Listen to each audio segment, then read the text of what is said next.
जय हिंद साथियों, बच्चों को गणित सिखाने का क्रम क्या होता है। हम लोग सिखाते हैं सबसे पहले जोड़, उसके बाद सिखाते हैं घटाव, उसके बाद सिखाते हैं गुणा, उसके बाद सिखाते हैं भाग। अक्सर अधिकतर लोग बच्चों को इसी क्रम से सिखाते हैं। सबसे पहला जो है जोड़ सिखाते हैं बच्चों को।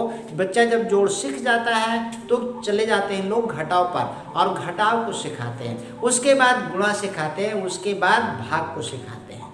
लेकिन यह जो क्रम है वो बिल्कुल ही गलत है।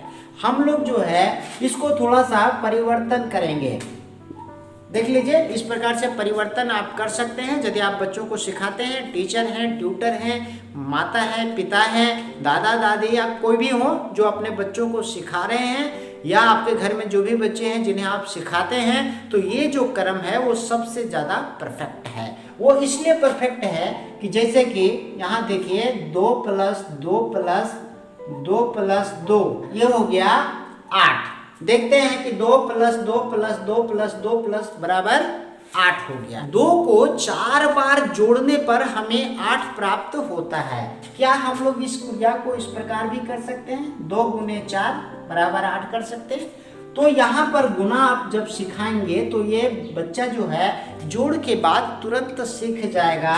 यहाँ पर जो है 2 को कितने बार, 1 2 3 4 बार जोड़ा गया है, तब हमें 8 प्राप्त होता है। इस प्रकार हम लोग बता सकते हैं। टीचर जानते हैं कि लगातार जोड़ की क्रिया को गुणा कहते हैं, तो हमें जो है लगातार जोड़ सिखाने के बाद बच्चों को गुणा सिखाना चाहिए। इस प्रकार से बच्चा जो है जोड़ के बाद गुणा को तुरंत सीख सकता है और आपका काम भी आसान हो सकता है। गुणा के बाद हम लोग घटाव सिखा सकते हैं। जैसे कि यहाँ एक अंक ले लीजिए 10, 10 में से 2 को घटा दीजिए तो 8 बचा।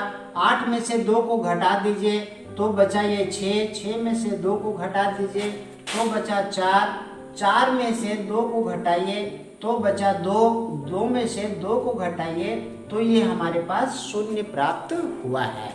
इस प्रकार से हम लोग इसे भाग में भी परिवर्तित कर सकते हैं। ये भाग है हमारा। यहाँ देखिए 2 को कितने बार घटाया गया है, तो गिन लीजिए 1 2 3 4 5 बार। तो 5 से इसको हम लोग 10 में 5 से भाग लगाते हैं तो 5 दूनी 10, यानी कि शेषफल हमें 0 प्राप्त होता है और भागफल जो है वो हमें 2 प्राप्त होता है। इस प्रकार से हम कहते हैं कि लगातार घटाव की क्रिया को भाग कहते हैं। तो हम लोग घटाव के बाद बच्चों को भाग यदि सिखाएं तो बच्चा अधिक से अधिक सीखेगा और हमारा काम भी आसान हो जाएगा। उम्मीद है आपका जो क्रम है अब बदल जाएगा। सबसे पहले अब हम लोग सिखाएंगे जोड़, उसके बाद गुणा, उसके बाद घटाव, उसके बाद सिखाएंगे भाग। तो ये जो हमारा क्रम है वो बिल्कुल परफेक्ट है। इससे बच्चे ज़्यादा सीखते हैं और टीचर भी उसे आसानी से सिखा सकते हैं। टीचर का काम जो है आसान हो जाता है। फिर मिलते हैं अगली वीडियो में। तब तक के लिए आप खुश रहिए। चैनल को सब्सक्राइब करिए। कमेंट बॉक्स में हमें बताएं वीडियो कैसा लगा और किस प्रकार का वीडियो आप चाहते हैं, अपने सभी लोगों तक शेयर करें। फिर मिलते हैं अगले वीडियो में। तब तक के लिए आप खुश रहें, पॉजिटिव रहें। जय हिंद।